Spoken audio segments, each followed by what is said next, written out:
It is election day in the U.S. We're finally here. These are the big economic impacts that we're seeing here. Taxes, trade, immigration, energy, deficits, and then throwing anything else you want. Speaking of trade, got a report from the National Retail Federation. They're saying that the proposed tariffs from former President Trump could actually, that's the report there, estimated impacts of proposed tariffs on imports, apparel, toys, furniture, household appliances, footwear, travel goods, name it. There's the chart, there's the graph, there you go. They have three scenarios there, current scenario, scenario A, and scenario B. Scenario B in red is where things could get really extreme. And if you look at the paragraph at the bottom there, they say it could knock off spending power by about $46 billion to $78 billion. Let's discuss further with Johanna Leblanc, who is a national security law and foreign relations expert. She joins us bright and early from Washington, D.C. Johanna, good morning to you. Thank you so much for getting up to talk to us. But I hear you get up at 3 a.m. anyway. Good to see you. So voting starts today. Let's go down the list. How much do you think taxes will weigh on the minds of voters today, Johanna? Good morning. Thank you so much for having me on. Obviously, the economy is something that is on the minds of so many Americans with the rise of food costs here in this country. The cost of living has increased significantly over the past decade. You are talking about there are folks who are working 2-3 jobs who still can't make livable wages in order to rent an apartment or to purchase a home. And obviously, again, as I said, the inflation has gone through the roof. So Americans are very concerned, and tax issues in the economy is often the number one issue on the minds and hearts of Americans when voting. All right, now, what about the international community and the issue of trade? We hear Europe is scampering around, pretty nervous, depending on how the election plays out. We just got that new report from the National Retail Federation. What do you make of the trade aspects as far as that impact from the election? Absolutely. Well, as you know, Mr. Trump is a protectionist. He has an America First policy, meaning that his policies aim to protect jobs in America, right? That's his position. Mr. Trump don't necessarily address foreign policy or trade through the lens of cooperation with member states and allies and friends. So that is very concerning. While I do think that some of his tax policies would have a significant impact on our economy, because as we know, whenever the price of goods go up, right, or more tariffs are imposed, the people who are impacted at the end of the day are the consumers, because companies have to pass down that cost to American buyers and even some of the international buyers. So it would have a significant impact on the economy. However, Kamala, I do believe that some of his policy proposals will bring back domestic production, will bring back some of the jobs that have left the shores of America, that have gone to places like Mexico and China and so on. Thank you for that. Another item on the list is immigration. That's been a big one, especially in the swing state of Arizona, which is right on the Mexican border. Both candidates have different approaches to immigration. Trump says he'll deport all the illegal immigrants out there. Kamala Harris says she wants to take a more targeted approach. How big of a role is immigration going to play on the minds of voters when the polls open today in the U.S.? Certainly.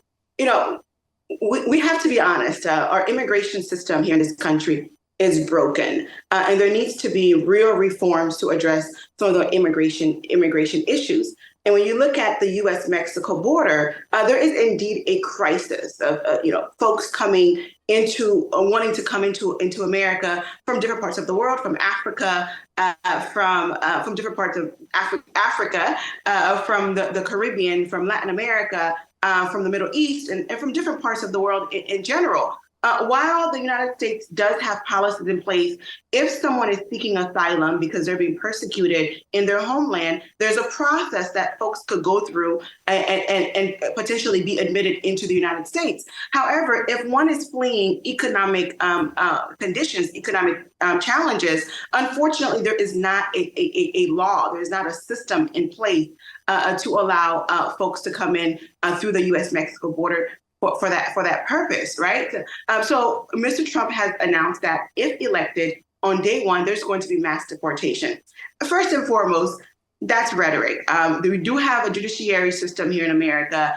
Those folks will have to go through the court process in order to be deported. But in the event that Mr. Trump were to get his wish, and that 1.6 million undocumented people in this country were to be deported under Trump, we would have a problem in this country. We know that many of these illegal, undocumented immigrants, they tend to work in the food sector. They tend to work in the chicken plants across America, which serves as the belly of this nation. And they take on jobs that the average American ordinarily would not take, right? So I think that when it comes to the issue of immigration, it needs to be addressed from a place of realistic expectations, right? And also looking at the ground, on the ground to see what are the real challenges and how are some of these illegal immigrants, as Mr. Trump will call them, are contributing to the American economy in general.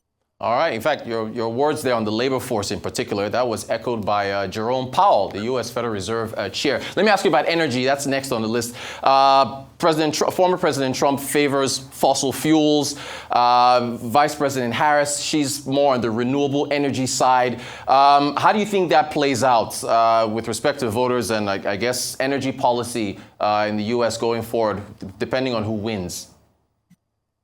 I think when it comes to American voting, I don't think energy and the climate change is the number one issue on the minds of most Americans, right?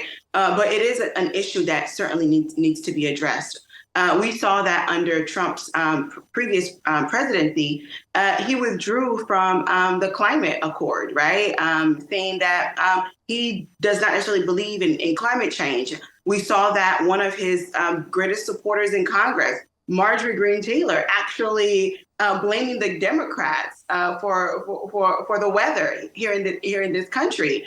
So I think that Harris, under her leadership, you would have policies that provide tax incentives for companies that want to ensure that to support a clean environment, right? Whereas with Mr. Trump, you will see him pull out of various multilateral agreements that the U.S. May have with different countries around the world, because I don't believe that climate change is necessarily a priority for Mr. Trump. And he's made it very clear some of his priorities are really the economy, immigration, and so on. But I do think that because of his new relationship, or his relationship with Elon Musk, as you see, Elon Musk has been really promoting and campaigning for Mr. Trump. I think that to ensure that Mr. Musk benefits from Trump's presidency, you will see some tax incentives that would impact Mr. Musk's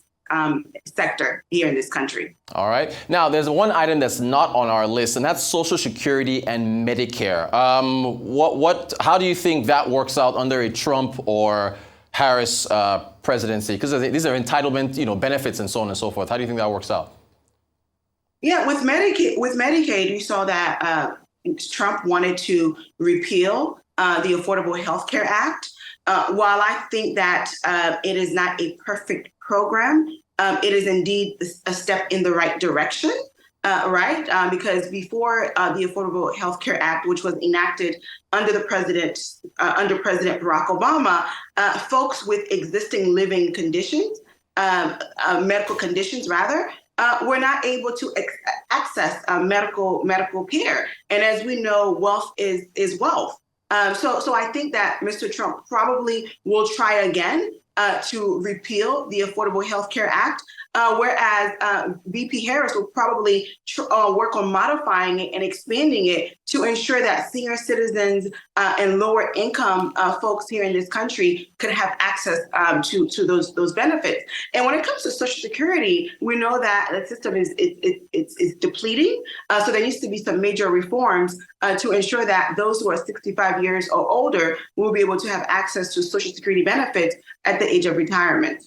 Thanks for that. I do have to ask you about the role that the gender gap will play in this election. Trump, amongst men, has a double-digit lead, according to the polls, over Kamala Harris. Kamala Harris, for women, she has a double-digit lead over President Trump. So how do you think that's going to play out with the election today? Well, as you know, unfortunately, with women, sometimes women don't see other women as leaders, as capable of leading, especially a nation, right? So I think that could have an impact. And if that poll is actually accurate, it's quite interesting, because you would have thought it would be the opposite, because reproductive rights has been one of VP Harris's strongest points throughout this entire campaign.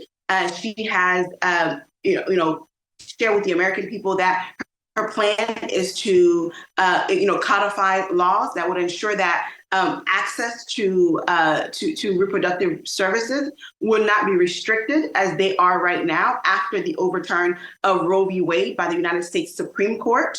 And also, too, we have to understand, over the past month or so, Mr. Trump has made a number of comments that have been very offensive to different electorates here in this country. He made a comment recently, talked about, well, not him per se, but someone at his rally indicated that Puerto Rico was a pile of garbage, indicated that Haitians in Springfield, Ohio, we're eating pets and so on.